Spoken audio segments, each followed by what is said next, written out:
A veces te acostumbras tanto a un lugar que ni siquiera notas cuando algo se sale de lo común. La vida sigue, la gente hace lo de siempre y nadie se percata de las señales más sutiles. Pero hay sucesos que quedan grabados en la mente incluso cuando nadie los menciona. Son historias que el tiempo no borra, por mucho que intentes olvidarlas. Y eso es precisamente lo que veremos en la primera historia de hoy. Buenas noches, señor. Nunca he sido de hacer caso a los rumores, pero esta historia se me ha quedado grabada de una forma que no puedo ignorar. Quizá porque a día de hoy sigo intentando comprender qué pasó aquí, en el barrio donde vivo, conocido por todos como Cerro de los Vientos. Todo parecía seguir el mismo ritmo. Nos despertamos temprano, vimos el sol reflejándose en los techos mal ajustados y sentimos el viento constante que arrastraba polvo colina abajo. Ese viento nunca dejaba de soplar. Soplaba sin cesar, azotando los callejones y sacudiendo las puertas mal clavadas. Casi todos nos conocemos. Las familias son humildes, pero siempre se apoyan.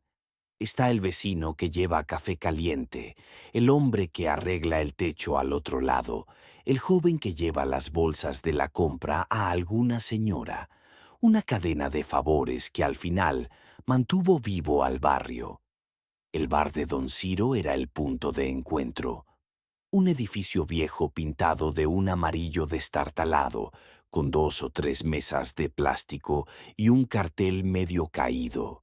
La acera era tan estrecha que apenas cabían los que estaban afuera tomando cerveza, pero después de las 9 de la noche se convirtió en un lugar desierto. Aquí la gente se acuesta temprano y el bar estaba casi vacío, con focos parpadeando dentro y una barra sin nadie alrededor. Fue en ese bar donde apareció Evaristo, un treintañero al que todos llamaban Toño. Nunca entendí el apodo porque no tenía nada que ver con su nombre, pero al parecer Evaristo no me sonaba tanto. Como Toño hacía un poco de todo. Tomaba pedidos de bebidas, barría sillas y se ofrecía a ayudar si un coche tenía problemas. Aunque solo fuera para empujar o sostener la linterna, nadie lo decía abiertamente. Pero todos sabían que Toño tenía algún problema mental. Hablaba poco y a veces tenía la mirada perdida, como si no estuviera en este mundo. Aún así era respetuoso. Recibía algo de cambio, comida, y eso le alcanzaba para sobrevivir mientras el bar de Don Ciro estaba abierto. Toño tenía un lugar donde quedarse. Pasó el día en el bar, limpiando vasos y guardando sillas, sonriendo tímidamente a los niños que pasaban. Solo Don Ciro, el dueño, enfermó gravemente y tuvo que irse del Cerro de los Vientos. Un día, sin previo aviso, cerró todo y se fue a casa de un familiar en otra ciudad. El bar quedó a oscuras con las ventanas selladas con tablas. Toño, en cambio, se quedó allí, sentado en la puerta, esperando el día en que don Ciro regresara. Ese día nunca llegó. Unos vecinos intentaron ayudarlo, consiguiéndole un cuartito en el patio de alguien y un colchón extra, pero no aceptó. Siempre volvía al bar, atisbando entre las rendijas como si esperara ver vida. Allí renacía. Durante las primeras semanas, todos pensaron que tarde o temprano se rendiría y buscaría otro sitio, pero no fue así. Fue entonces cuando empezaron los rumores extraños.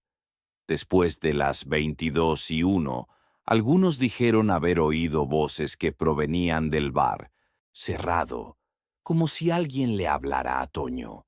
Incluso hubo historias de risas. Un vecino dijo haber visto luces amarillas parpadeando dentro, aunque sabía que llevaba meses sin luz. Aquí a la gente no le gusta meterse en supersticiones, pero también había quienes hablaban de fantasmas o espíritus burlones. Diego, mi hermano menor, tenía 10 años por aquel entonces, y yo 15. Le encantaba meterse en todo. Parecía misterioso. Un día, al volver del campo de fútbol, me dio un codazo y señaló hacia un lado de la barra. Fue entonces cuando vi brevemente a Toño, de pie entre las sombras, apoyado en la pared. Pero junto a él, juro que distinguí una figura alta y medio encorvada, cubierta con una tela oscura que parecía demasiado larga. No se le veía la cara, solo una sombra continua, como si no hubiera rostro detrás. ¿Viste eso?, susurró Diego asustado. Intenté disimularlo. Estábamos a unos 20 metros de distancia y la luz de la farola era tenue. Podría haber sido solo un montón de trapos colgados, pero mi hermano estaba convencido de que había alguien con Toño y no era una persona común. Dijo, casi sin voz. Al llegar a casa, mi mamá nos regañó porque tardamos tanto en volver. Preferí no contarle nada de lo que vimos o creímos ver. Supuse que era solo una impresión, pero las historias se intensificaron. Varios niños juraron haber oído una voz de mujer dentro, y cada vez que intentaban acercarse, Toño aparecía en la puerta gruñendo. Para ahuyentarlos, poco a poco, empezó a acumular montones de cosas en la acera. Nadie entendía para qué servían. Madera, puertas viejas, marcos de cama, botellas y sacos con periódicos viejos se convirtieron en un obstáculo para cualquiera que pasara cuando el bar estaba cerrado. El lugar se convirtió en un montón de basura. Mucha gente se enojó y se quejó con él, pero no respondió. Un jueves que recuerdo bien porque era el día del tianguis. En otro barrio corrió el rumor de que, en un trozo de madera apoyado en la fachada, aparecía una mancha oscura como si se hubiera quemado. Y esa mancha tenía la forma de una mujer cubierta con un velo, con las manos juntas en una postura que recordaba a la oración. Nadie podía explicar cómo apareció, pero la silueta cenicienta estaba bien definida, como la silueta de una santa. La conmoción fue enorme. Señoras que apenas habían salido de sus casas acudían allí, santiguándose y dejando flores. Otras encendían velas. La llamaban Nuestra Señora del Viento o Santa de las Llamas. Algunos, más escépticos, decían que era solo pareidolia cuando se ven figuras. Reconocibles en lugares aleatorios, llamaban al padre Esteban. Un joven, pero muy firme en sus palabras, miró la placa, frunció el ceño y regañó a todos. Esto no es un milagro si quieren rezar. La iglesia está abierta todos los días, y si creen que hay un santo aquí afuera, ¿por qué no atienden a los enfermos del barrio en lugar de rezarle a una placa quemada? Después, arrancó las velas, tomó la placa y se la dio a Toño, diciendo que podía hacer lo que quisiera porque no era más que basura quemada. Toño la apretó con tanta fuerza que casi se le pusieron los dedos blancos. Lanzó una mirada de reproche a quien intentara detenerlo y se escondió en un rincón del bar, desapareciendo entre los escombros. Desde ese día, Toño apenas salía. Ya no se sentaba en el taburete por las noches. Algunos vecinos decían que, tarde en la noche, oían una conversación dentro, como si alguien le hablara. La puerta principal seguía cerrada, pero probablemente encontró una entrada y salida por la parte trasera o por una ventana rota. Nadie entendía qué pasaba. Diego y otros dos niños decidieron espiar.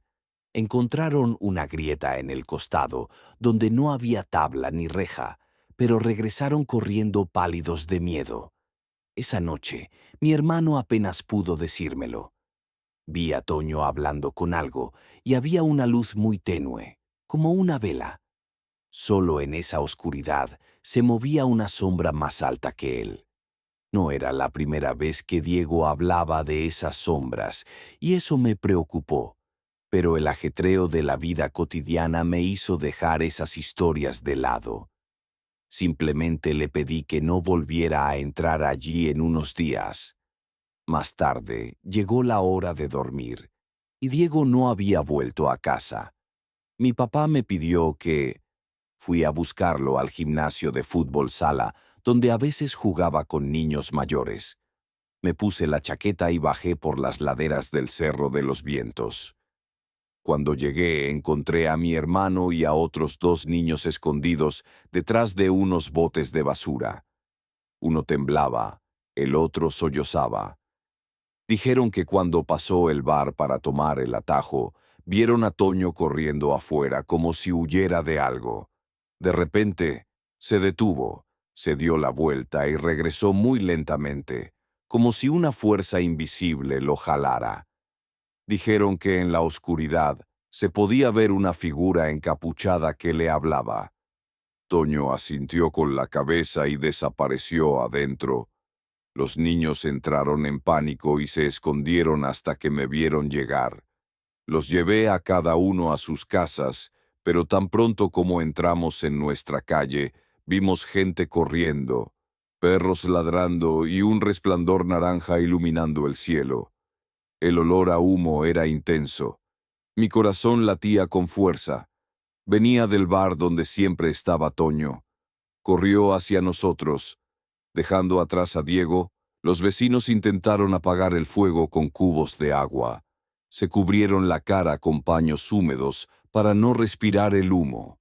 El calor era sofocante y saltaban chispas. Vi a mi padre sentado en un rincón, con los brazos en llamas, recibiendo ayuda. Se había quemado las manos. Intentó entrar y Toño logró salir. Mi padre levantó la vista con tristeza. He usado el bar con gasolina. Oímos el ruido cuando rompió la ventana y esparció el combustible. Luego encendió una cerilla. Intentamos salvarlo, pero el fuego lo consumió al instante. Mientras hablaba, algunos gritaron. Intentaron abrirse paso entre las llamas, pero fue imposible. El fuego se extendió muy rápido, y dentro se podía ver a Toño arrodillado, con el cuerpo ya devorado por el fuego. Los testigos aseguran que no se movía. Intentó escapar como si no se diera cuenta de nada, entre las llamas. Juraron haber visto una silueta delgada y oscura que parecía flotar detrás del bar, que estaba a punto de derrumbarse. Todo sucedió demasiado rápido. Era difícil distinguir qué era humo y qué era una persona, pero las expresiones de quienes lo vieron reflejaban un terror indescriptible. Los bomberos llegaron y lograron evitar que el fuego se propagara a las demás casas. Pero no hubo forma de salvar a Toño. El edificio quedó destruido a la mañana siguiente. A la mañana siguiente, parte de la fachada, agrietada y quemada, se derrumbó. Nadie quería recuperar el lugar. Incluso hablaron de demoler lo que quedaba y crear una plaza, pero no había dueño. Por supuesto, levantaron un muro temporal alrededor para que nadie entrara. Al final, parece que una parte de nosotros también murió esa noche. Sentimos que no solo se fue Toño, sino que también permanece la paz que había aquí, junto con una parte de nuestra inocencia. Diego, hasta el día de hoy, evita acercarse a las ruinas. A veces dice que en el viento de la noche se oye un susurro inconfundible. No me gustan esas ideas, pero admito que cuando sopla fuerte me da escalofríos. Es difícil ignorar esa tabla quemada, la que parecía tener la imagen de Papá Noel. Nunca he vuelto a aparecer. Algunos dicen que se rompió en el incendio, otros que Toño la sostenía cuando se arrodilló en las llamas. Para quienes creen en un milagro, solo queda la amargura. Hoy, cualquiera que pase por el Cerro de los Vientos prefiere no mirar. El muro que cubre el viejo bar de Don Ciro es triste y provoca cierto temor. Recuerden lo que allí ocurrió. Los más viejos cuentan esta historia como advertencia. No abandonen a la gente a su suerte, ni mental ni vital, porque uno cree conocer el barrio y piensa que no pasa nada grave. Pero basta con una persona indefensa y el silencio inexplicable permite que surjan voces y sombras, y nadie sabe de dónde vienen. Cuando me preguntan por qué sigo viviendo aquí, digo que es porque fue aquí donde aprendí todo sobre la vida, incluyendo sus lados más oscuros. A pesar de todo, la mayoría sigue siendo buena gente que se apoya mutuamente en las tormentas, ya sea el viento o la realidad. Pero ya no dudo de que hay cosas que fingimos no ver. A veces no están en otro lugar de la ciudad. Podrían estar dentro de un bar cerrado, llamando a alguien que no tiene a dónde escapar. Desde que tengo memoria, han sucedido cosas extrañas a mi alrededor. Los recuerdos más antiguos incluyen figuras en rincones oscuros de la casa, susurros suaves en medio de la noche y una constante sensación de que alguien más estaba cerca. Aunque nunca pude explicar bien lo que vi en ese entonces, vivía con mis padres y 3 hermanos en una casa de una sola planta típica de un pueblo del interior de México. Un amplio pasillo conectaba la sala, el baño y las recámaras. Mi mamá siempre decía que tenía demasiada imaginación, aunque mi padre bromeaba diciendo que veía demasiadas películas cuando tenía unos 6 o 7 años. Me di cuenta de que esas apariciones no eran solo producto de mi imaginación. Una vez, me desperté en mitad de la noche porque quería ir al baño. La puerta crujió tanto que todos en casa, especialmente mi madre, se dieron cuenta de que había alguien dentro. Así que, al salir, no me sorprendió ver una silueta cerca de la mesa de la sala, como si esperara su turno para ir al baño. Por el moño alto y la ropa clara, supuse que era mi madre. Sin embargo, algo me hizo detenerme a medio camino. La postura de la persona estaba extrañamente ladeada, casi como si se hubiera dislocado un hombro. El aire en el pasillo se sentía más denso de lo habitual y un escalofrío me recorrió la nuca. Aún así, grité suavemente, «¡Mamá!», pero lo que fuera que estuviera allí no respondió. Permaneció inmóvil un segundo y luego pareció dar un paso hacia mí. Eso me bastó para darme la vuelta y correr directo a mi habitación sin mirar atrás. Durante mucho tiempo no le conté esto a nadie. Mi madre, al verme asustada por la mañana, afirmó que había tenido una pesadilla. Quise creerle, pero intenté olvidarlo. Pero el recuerdo de esa figura retorcida me atormentaba, y curiosamente, algunas noches sentía la misma energía en el pasillo, aunque no me atrevía a abrir la puerta para comprobarlo. Cuando cumplí 14 años, en una conversación informal, mi hermana mayor me confesó que también había visto algo parecido, pero en su caso, la figura estaba de pie junto al sofá, cerca del televisor apagado. Dijo que incluso reconoció el color de la bata de mi madre, pero en el fondo sabía que no era ella. Al igual que yo, sintió un miedo inexplicable. Solo con mis 2 hermanos menores fue aún peor. Vieron esa extraña copia en más de una ocasión asomándose por el marco de la puerta de su habitación. Permanecía allí inmóvil, sin decir nada. Solo observando, después de unos segundos o minutos, ninguno de los dos pudo precisar el momento exacto. La figura se alejó con movimientos sin sentido. Parecían naturales, casi como si flotaran en la oscuridad. Lo más intrigante es que, después de un rato, estas apariciones simplemente cesaron. No hubo ningún ritual ni cambio repentino en la casa. Simplemente se detuvieron. Por un lado fue un alivio.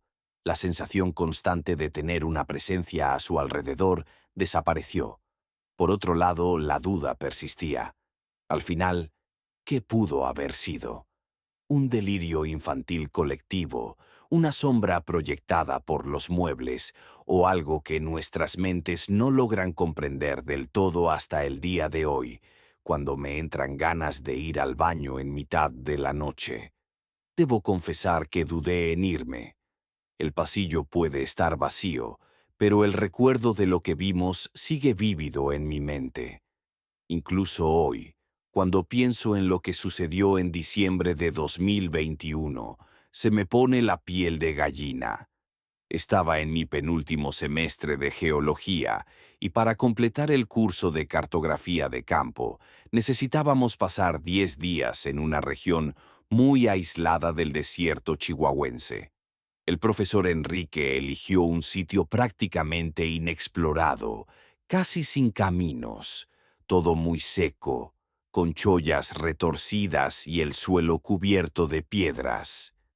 Viajamos en 4 camionetas, altas porque el terreno era muy malo.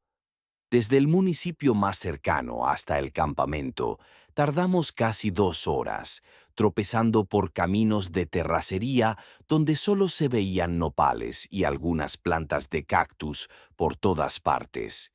Llegamos a un punto que el profesor Enrique consideró bueno para nuestros estudios y montamos nuestras tiendas de campaña en un terreno más o menos plano, cerca de una colina seca protegida por algunos árboles frondosos. Torcidas. Éramos 15 estudiantes, divididos en 3 equipos de 5 en mi equipo. Yo, Leandro, me convertí en nuestro líder improvisado gracias a su mayor experiencia. Giovanna, Víctor y Bea. Los demás grupos se quedarían en zonas cercanas, pero lo suficientemente lejos como para no vernos constantemente. El objetivo era mapear los afloramientos rocosos, recolectar muestras y tomar notas para un informe. Desde el primer día, el calor alcanzó casi los 40 grados alrededor del mediodía. Subimos una colina rocosa para analizar las formaciones de arenisca. Cuando el sol arreció, decidimos parar en un lugar con poca sombra para comer y beber. Víctor retrocedió un momento para orinar detrás de unos mezquites. Regresó a los pocos minutos, agitado y con una mirada asustada. Juro que vi algo. Tenía 2 patas blancas y muy largas que se movían rápidamente entre la maleza. Estábamos un poco incrédulos. Bea, a quien le encantaba bromear, le preguntó si había visto un burro enfermo o algún otro animal. Animal albino Víctor insistió en que era diferente, que se movía con pasos larguísimos, casi humanos, pero demasiado altos. Según él, bromeamos diciendo que el calor podría haberle afectado la cabeza. Aún así, noté que Víctor seguía nervioso en un lugar tan aislado. Cabras, vacas o caballos aparecen, pero con patas blancas gigantes. No tenía sentido. La segunda noche, después de un día entero mapeando, regresamos al campamento. Estábamos todos exhaustos, cubiertos de polvo mientras comíamos una mezcla de comida enlatada y pasta. Leandro no podía dejar de mirar la oscuridad alrededor de las tiendas. Le pregunté si todo estaba bien y respondió, casi en un susurro, «¿Me estás escuchando?» Ese sonido parece un aullido, pero no de un perro ni de un coyote. Prestamos atención y sí, oímos algo así como un gemido profundo y prolongado proveniente de la maleza seca cerca del lecho del río vacío. Giovanna y Bea también lo oyeron, pero nadie supo qué animal podía estar haciendo ese ruido. Intentamos convencernos de que era un coyote o algún zorro local, pero sonaba muy extraño. En los días siguientes continuamos con nuestra rutina. Madrugar, caminar durante horas bajo el sol, registrar datos de las rocas y regresar al anochecer. La presión del trabajo nos hizo no darle mucha importancia a los sustos, pero Víctor seguía tenso. Siempre miraba por encima del hombro ante cualquier ruido. Cada vez que nos separábamos para medir algo, preguntaba, ¿en serio? ¿No viste esas patas otra vez? ¿Verdad? Cambiamos de tema lo mejor que pudimos. Entonces llegó la cuarta noche. Cuando todo se descontroló, eran más de las 11. Después de cenar, casi todos se acostaron temprano. Me ofrecí a lavar los platos y guardar los utensilios de cocina. ¿Ves? Se quedó conmigo. El viento nocturno era cálido y agitaba algunas hojas secas, un ruido bastante inquietante. Casi no había luna, así que todo estaba oscuro, con solo la tenue luz de nuestra fogata iluminando una pequeña parte del campamento. De repente, ¡mira! Dejó caer el trapo de cocina y señaló hacia el arroyo seco Eduardo Mira. Allí, ¿qué era eso? Observé con atención. Había algo moviéndose entre la vegetación. Entonces vi dos patas blancas, muy altas y delgadas, que casi brillaban en la oscuridad. Se movía con una agilidad extraña, nada que ver con la de un animal de cuatro patas. Dio unos pasos y desapareció. No pude ver ni tronco ni cabeza, solo las patas. Mi cuerpo se paralizó al instante. Mira, me agarró del brazo temblando. Fue entonces cuando me di cuenta de que estábamos paralizados, mirando fijamente el lugar a donde se había ido. El aullido que habíamos oído antes resonó de nuevo, esta vez más cerca y más agresivo, una mezcla de gruñido y grito. Salimos de nuestro estupor y corrimos a buscar a Leandro. En pocos minutos, todos estábamos de pie con linternas en mano hasta que apareció el profesor Enrique. Adormilado preguntó qué había pasado. Le dijimos que habíamos visto unas piernas enormes y guardó silencio. Nos quedamos mirando la oscuridad unos segundos y luego decidimos ir en grupo al arroyo a ver si había algún animal grande o peligroso. Éramos 6. Con las linternas encendidas, caminar en esa oscuridad, sabiendo que algo extraño podía estar allí, me aceleraba el corazón. Cualquier arbusto o roca me hacía detenerme de miedo. Víctor temblaba abiertamente y vi que sudaba tanto que se le pegaba el pelo a la frente. Al llegar al borde del cauce seco, encontramos unas huellas extrañas, como grandes marcas circulares, alineadas en 2 filas. Parecían huellas humanas, pero mucho más grandes. Iluminamos el suelo y notamos que algunas eran ligeramente redondeadas, pero no pertenecían a ningún animal grande que conociéramos. El profesor Enrique, confundido, pensó en ganado, pero no estaba seguro, y no había excrementos ni rastros de vacas o caballos. Muy extraño. Entonces el aullido volvió a oírse, más fuerte y cercano. Todos guardamos silencio. Leandro insinuó que debíamos regresar al campamento pronto antes de que ocurriera algo peor. Tomamos una muestra de tierra del lugar donde estaban las huellas, por si acaso, y nos retiramos, iluminando cada paso. Sentí que esos pocos metros hasta las tiendas se hicieron eternos. A la mañana siguiente, el profesor organizó un pequeño grupo para regresar al mismo punto del arroyo e intentar registrar las huellas.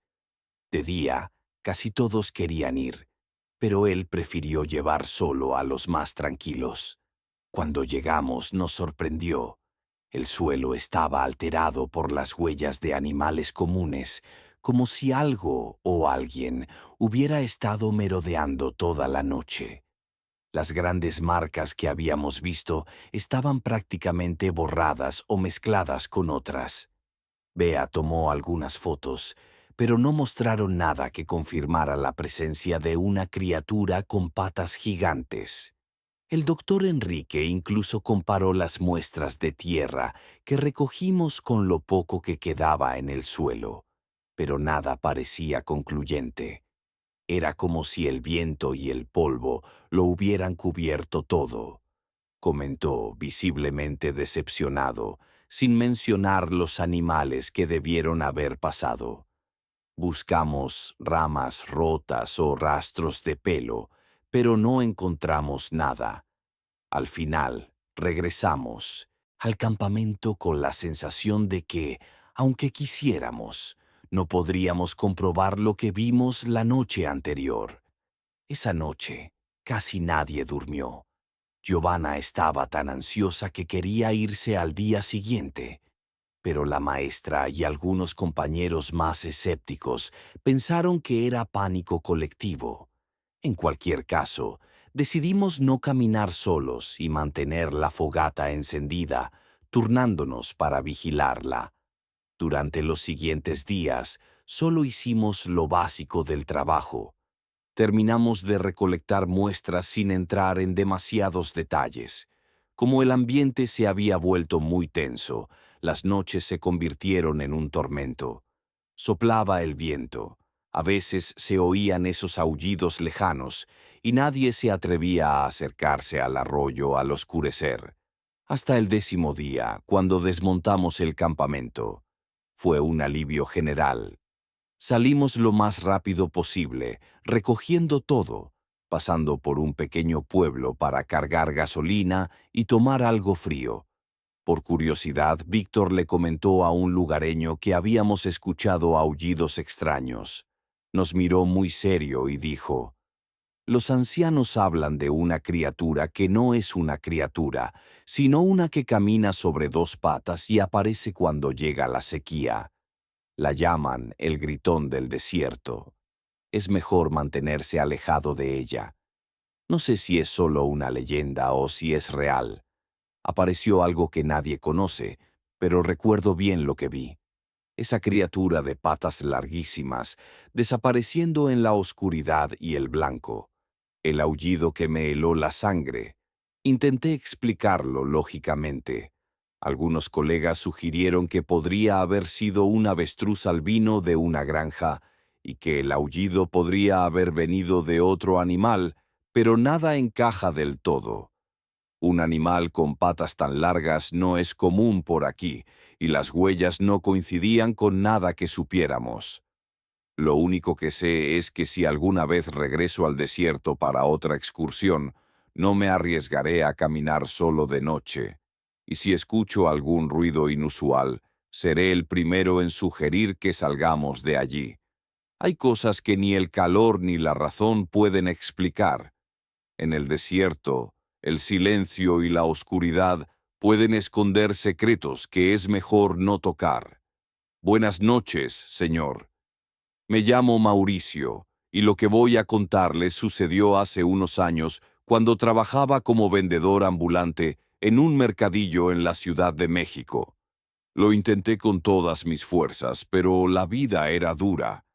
Me levantaba temprano, montaba mi puesto y me pasaba el día ofreciendo mis productos.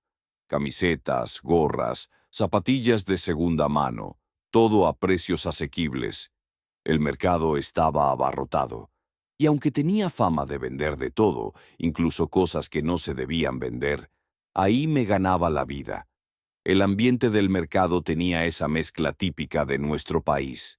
Gente de todo tipo, puestos de tacos y elotes, agua fresca, quesadillas, música sonando por altavoces improvisados, vendedores gritando sus ofertas. Me encantaba ese caos de olores, sonidos y colores.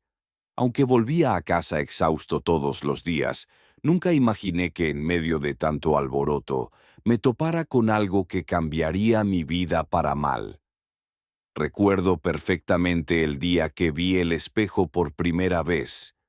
Me desperté a la hora de siempre. Cargué mis cosas en mi viejo coche y llegué al mercado sobre las 7 de la mañana. Mientras algunos vendedores se instalaban, cerca de mi puesto se encontraba don Antonio, un hombre de edad indeterminada y piel bronceada. Vendía objetos decorativos usados, cuadros, jarrones y lámparas antiguas. Ese domingo en particular, un gran espejo con un marco de madera oscura, algo desgastado pero imponente. El marco tenía tallas que recordaban flores, probablemente hechas a mano, y era evidente que había sido pintado o barnizado en una época muy lejana. El espejo en sí era un poco opaco, pero aún reflejaba bien en cuanto lo vi. Sentí algo extraño, como si llamara mi atención. No soy místico, pero sentí que tenía que llevármelo. ¿Está completo este espejo?, preguntó, intentando disimular el interés. Don Antonio, dijo, con esa sonrisa de quien quiere convencerte de que su producto es una joya. Sí, claro, respondió. Lo encontré en un almacén que estaban vaciando. Bueno, me pidió 2.000. Para mí era una suma considerable porque vivía de trabajos esporádicos y nunca tuve ventas garantizadas. Pero pensé que el espejo podría darle un toque especial a mi puesto y atraer a más gente a probarse las camisas. Al fin y al cabo, a todos nos gusta mirarnos al espejo para elegir ropa, no después de regatear un poco. Cerramos el trato por 1.500. Aun siendo un precio muy elevado para mi bolsillo, llevé el espejo a mi puesto y lo apoyé contra una pared improvisada para que los transeúntes pudieran mirarse. No tenía ni idea de que estaba abriendo la puerta a algo que no entendía y que me atormentaría. Durante los meses siguientes, el espejo fue todo un éxito. Mucha gente se paraba a mirar las camisas, a probarse los sombreros y, de paso, a mirar el marco. Aunque algo deteriorado, tenía un encanto rústico que me llamó la atención. Oía mujeres decir que quedaría bien en su salón o en el recibidor. También me gustó el aire vintage que le daba a mi pequeño espacio. Mis ventas aumentaron. Parecía que el espejo atraía a los clientes. O quizás era solo una coincidencia, pero me sentí feliz. Había invertido una buena cantidad de dinero, y esas ganancias eran esenciales para seguir trabajando en el mercado. Empecé a cuidarlo bien, limpiándolo cada tarde. Sin embargo, la superficie nunca estaba del todo brillante. Por mucho que me esforzara hasta ese momento, nada era inusual. Estaba pasando por una muy buena etapa, casi creyendo haber tenido suerte, pero dicen que cuando todo va demasiado bien, hay que desconfiar. Unas semanas después empecé a notar cosas que me incomodaban. Una vez, mientras arreglaba la ropa, juré haber visto a alguien pasar detrás de mí en el reflejo. Me giré rápidamente para saludar, pero no había nadie. Me convencí de que era mi imaginación. El mercado siempre estaba lleno, era fácil confundirse. En otra ocasión, al final del día, me miré en el espejo antes de cubrirlo con un paño, y creí ver una sombra oscura en una esquina del reflejo. Pensé que podría ser el reflejo de un puesto con luz encendida, pero no había nada cerca. Me sentí muy incómodo, pero decidí ignorarlo. Necesitaba trabajar y no podía permitirme obsesionarme con el tiempo. Estos detalles se acumulaban. Empecé a tener sueños extraños. Me vi en un pasillo oscuro con varias puertas cerradas, y al fondo había un espejo enorme donde me miraba, pero mi reflejo no era exactamente el mío. Era como si alguien más estuviera usando mi cuerpo. Me desperté sudando y con el corazón acelerado. No quería decírselo a nadie para que no pensaran que estaba loca, pero los clientes empezaron a hacer comentarios extraños sobre el espejo. Una mujer que se probaba un sombrero dijo: «Señor, este espejo». Me dio una sensación horrible, como si alguien me estuviera observando. Intenté explicarle que era solo la iluminación, pero se me puso la piel de gallina. Un joven que vino a comprar una camiseta de fútbol también comentó: «El marco es bonito, pero tiene un aire inquietante, como una de esas casas antiguas de las películas de terror». A partir de entonces, noté que mucha gente se sentía incómoda mirándose al espejo. Algunos se iban sin decir nada, otros se marchaban rápidamente. Eso me perturbó. No me gustaban mucho los temas sobrenaturales, pero empecé a preguntarme si algo andaba mal. Un domingo, el mercado estaba abarrotado porque era fin de mes y la gente aprovechaba para comprar cosas baratas y comer algo. El sol pegaba fuerte y yo intentaba cubrirme con una sombrilla improvisada. Entonces apareció un hombre al que nunca había visto, de piel oscura, curtida por el tiempo, mirada fija, ropa sencilla y un sombrero de paja algo desgastado. Se quedó frente a mi espejo sin decir palabra. «Buenos días. ¿En qué puedo ayudarle?», pregunté, extendiendo la mano. Se giró hacia mí y preguntó, «¿Dónde conseguiste este espejo?». «Lo compré aquí mismo hace unas semanas». «¿Por qué me miraste?». «En serio, si yo fuera tú, no lo guardaría mucho tiempo. Tiene una energía extraña». Me quedé allí parado unos segundos sin reaccionar. Sentí una inquietud instantánea. Oculta, ¿qué quiere decir con energía extraña? Volvió a mirarse al espejo y luego se alejó. Es solo una advertencia.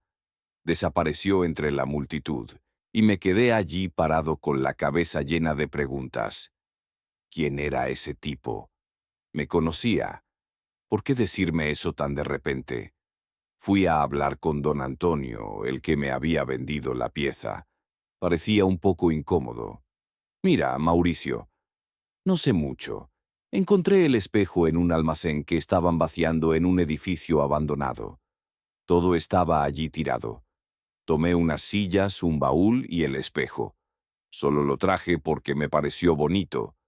¿Y quién era ese almacén? No tengo ni idea. El dueño de ese lugar murió, y la familia se llevó todo. Decían que el viejo era muy huraño, que tenía colecciones raras, que no veía a nadie. Pero aparte de eso, no sé nada más. La forma en que mencionó colecciones extrañas me inquietó. ¿Podría ser que el dueño anterior hiciera algo raro? Intenté no volver. Una locura, pero fue difícil después de esa conversación. Mi mal presentimiento aumentó.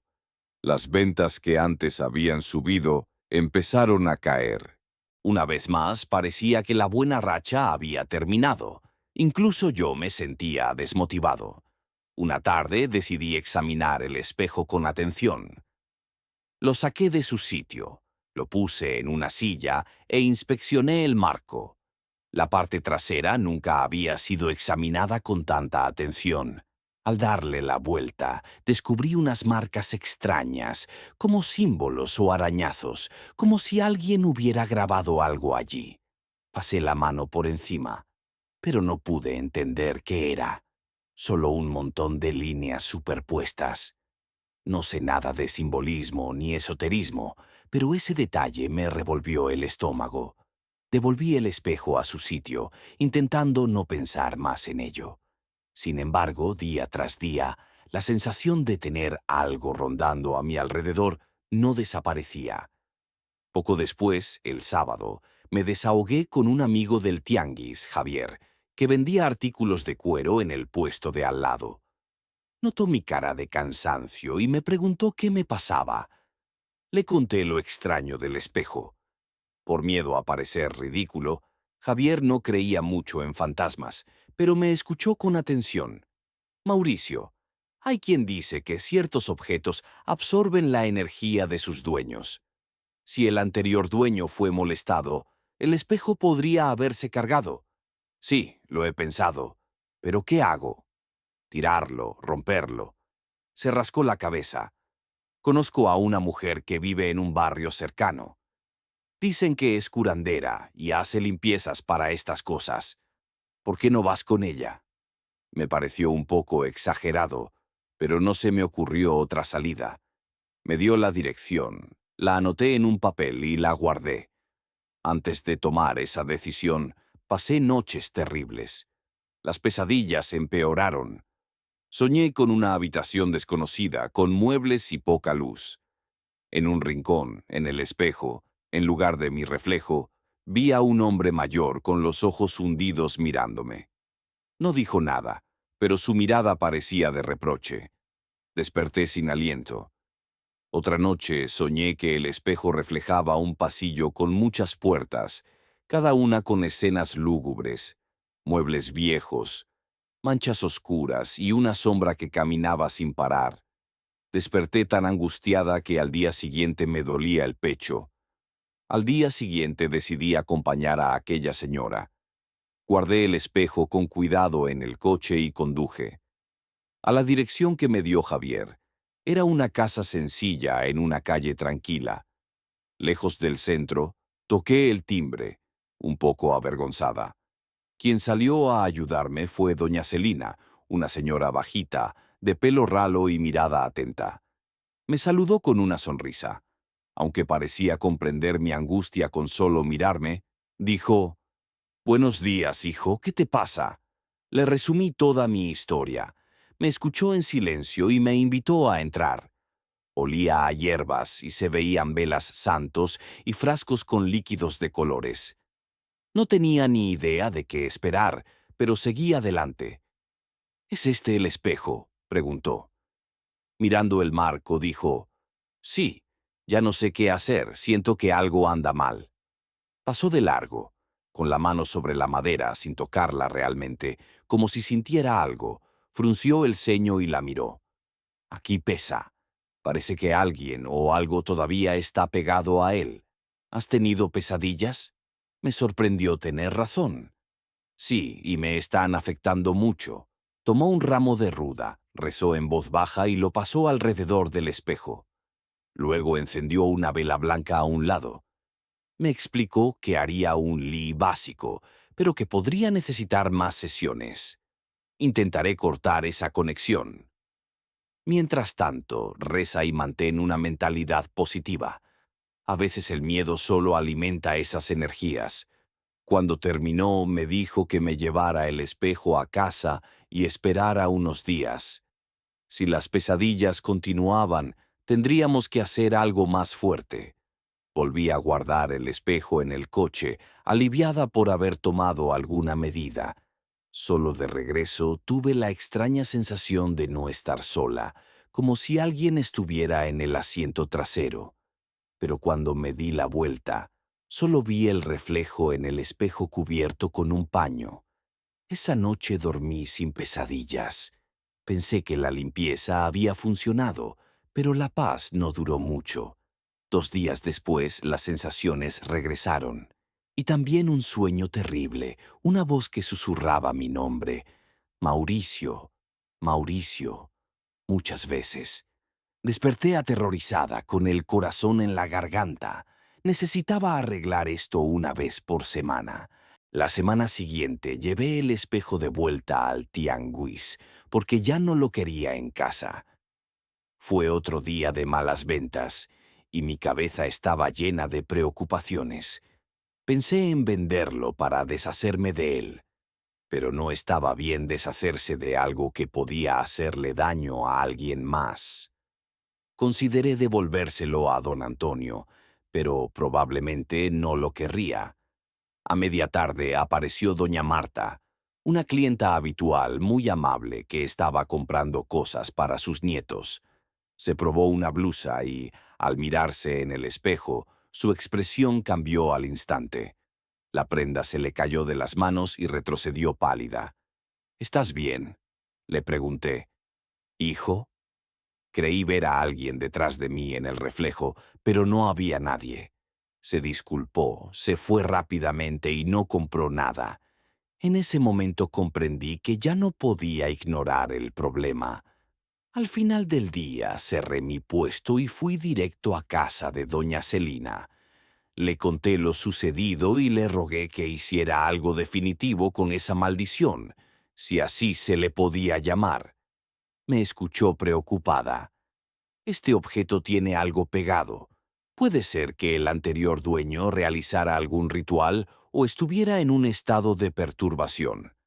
No lo sabemos, pero la conexión es fuerte. Voy a necesitar ayuda». Llamó a un conocido, don Néstor, que también entendía de trabajo espiritual. Juntos realizaron un ritual más largo en el patio de la casa. Yo me quedé afuera.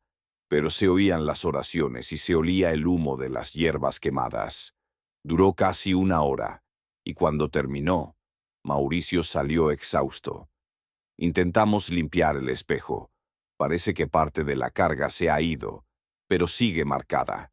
Si quieres tener paz, mejor no la guardes, dijo don Néstor con seriedad. Tragué saliva. No guardarla significaba tirarla, romperla. Nunca había pasado por algo así, y la verdad es que tenía miedo. Sí, puedes deshacerte de ella sin peligro. Algunos la entierran, otros la rompen en un lugar apartado. Cada uno hace algo diferente, pero hazlo con respeto. Ten cuidado de no lastimarte ni lastimar a nadie. La sola idea de romper un espejo ya me ponía nervioso por las supersticiones, pero sería peor seguir con ello. Tomé la decisión de deshacerme del espejo de una vez por todas. Les pedí a doña Celina y a don Néstor que me acompañaran a un terreno baldío en las afueras. Accedieron, temerosos de que algo pudiera salir mal. Llegamos de noche. El lugar estaba vacío, con escombros y maleza alta.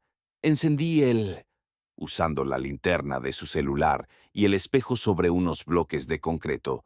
Don Néstor esparció sal gruesa. Mientras doña Celina rezaba, el ambiente se sentía tenso. Mauricio preguntó, ¿listos? Don Néstor, sosteniendo un trozo de madera que usaríamos para romper el vidrio, asintió, y yo intenté respirar hondo. Sudaba frío. Di el primer golpe y el espejo resistió. Con el segundo golpe, se abrió una grieta. Con el tercero se rompió en pedazos con un sonido seco que resonó en el cielo. La noche me atravesó como una onda expansiva. Estaba un poco nublado, pero juraría haber visto una sombra disolviéndose entre los vidrios rotos. Quizás era la luz de mi celular, pero esa imagen se me quedó grabada. Doña Celina y don Néstor recogieron algunos fragmentos en una bolsa negra, diciendo que los quemarían más tarde.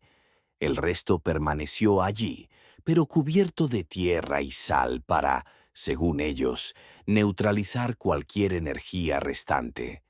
El ritual fue sencillo, pero sentí un gran alivio, como si desde ese momento algo se hubiera liberado o cerrado. Agradecí a los dos que me abrazaron y prometieron orar por mí en los próximos días. Todavía tenía miedo, pero me sentía más ligero y algo libre. Esa noche regresé a casa con la mente más tranquila. Dormí bien sin pesadillas y volví al tianguis. Los días siguientes mi puesto ya no tenía el atractivo del espejo, pero me sentí mejor y, poco a poco, las ventas se estabilizaron. Con el tiempo dejé el tianguis y comencé a trabajar como repartidor para una aplicación.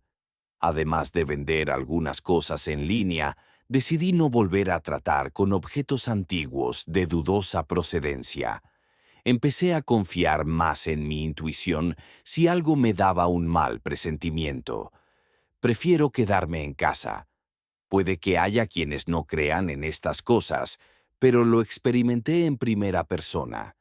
Un objeto puede causarte muchos problemas, ya sean realmente sobrenaturales o producto de la mente. Lo cierto es que cuando algo empieza a quitarte el sueño y la paz, es mejor evitarlo. Como dice el dicho, lo barato sale caro, y a veces no es solo cuestión de dinero.